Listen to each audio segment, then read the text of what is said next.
Good morning everybody, this is Amaris from Musica Instruments in Silver Lakes. Today I just want to give you a quick introduction to this Gibson pre-war violin. Now we are still in the process of getting it valued. However, we thought might be a nice idea to show everybody what it looks like. It's a beautiful split back flame maple at the back. It's got a nice tiger maple up here. And the top is almost a perfect spruce top. Now it does look a little bit banged up, but there's a reason for that. This is a very old second-hand Viola, that somebody brought in. We're not completely sure when, nobody seems to remember, but I think this was donated to the shop. However, we're not completely certain if it's an authentic Gibson pre-war viola, just because the labels on the inside, if you look through the sound hole over there, the labels differ from the labels at the time known to come with these violas. However, if this is an authentic viola, it would be from 1942, just before, I suppose, the Great War started. No, not started, but ended. Now, it is still a valuable instrument, whether it is authentic or it isn't. It's got all of the features of a well-made viola. It's got authentic purfling, which is the lines on the edges. It's got a perfect ebony fingerboard. It's made really sturdy. There are no cracks, top cracks or fixed cracks. Still in very good condition. These are just little scratches from it having been played in the past. Now, a viola is typically bigger than a violin, if I can give you a comparison. It's also got different strings, although the build and the method of producing sound is still very much the same. To compare it, it would be like a electric guitar and a bass guitar. The range of pitch is different.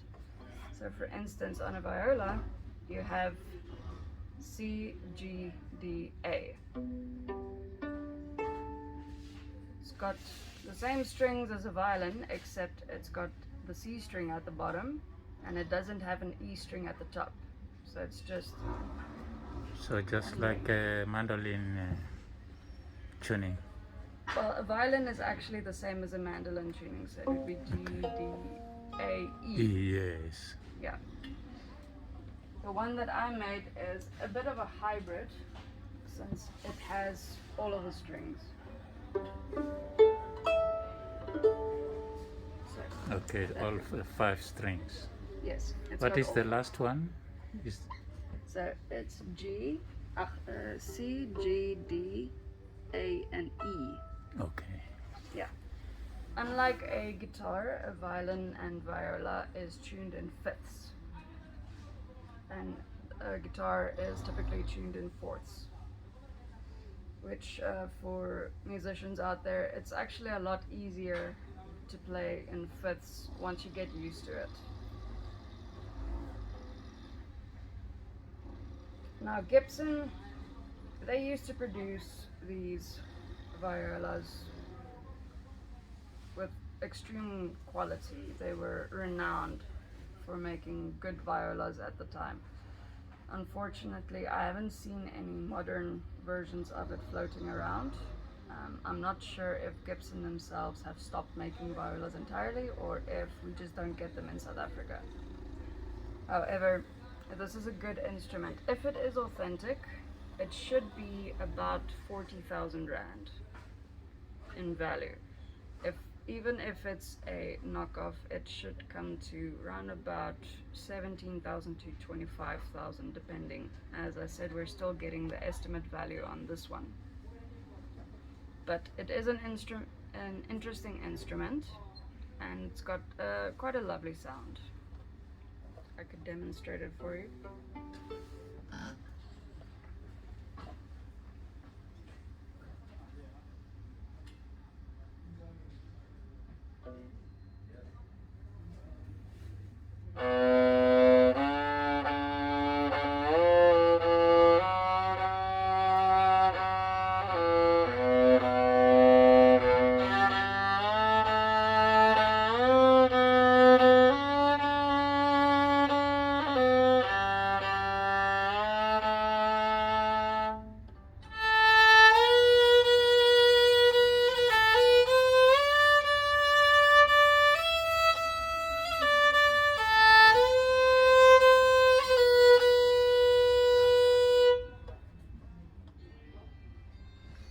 Strangely enough, instruments from that time period, if you don't play them, they tend to lose their resonance over time. So if you've got a classical instrument like this lying around in a cupboard, you should be taking it out every now and then and at least just playing around with it a bit, even if you don't know the instrument itself, just so that it actually retains its resonant value.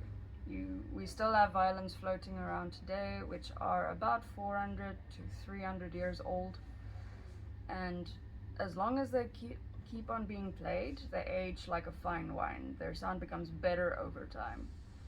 However, if I've encountered many violins that have laid around for 80 years, for 100 years, and their sound just isn't what they used to be. You can get it back as long as you continue to play them, but it does take some work. For instance, there's an entire museum filled with all of these old valuable violins and violas. I think it's either in Italy or in Venice. But the curator's job is to move around and play every single instrument each day, just so that they don't lose their value or their resonance over time.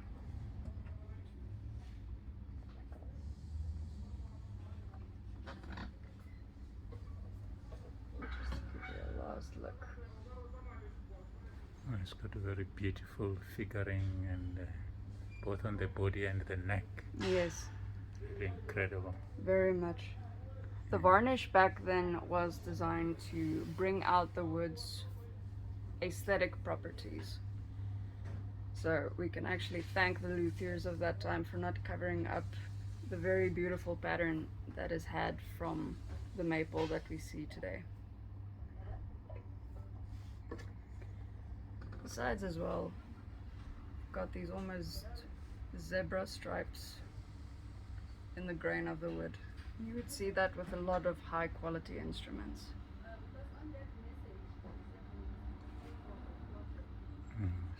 So, but the case, is this the original case? This was the case that we found it in. It's not necessarily the case if it's an authentic version. It's not necessarily the original case that it came in. Okay, does it say Gibson?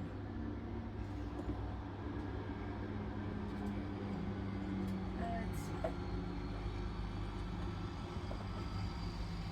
No, this is a regular Viola hardbody case. Oh, okay. Yeah. So maybe the person didn't have the original art case. Yes. Oh, okay. It could even be that it was just lying around and they bought an extra case for it. Quite right, yes. Yes. Okay. That is the Gibson Viola that we have at this shop. Okay, thank you very much.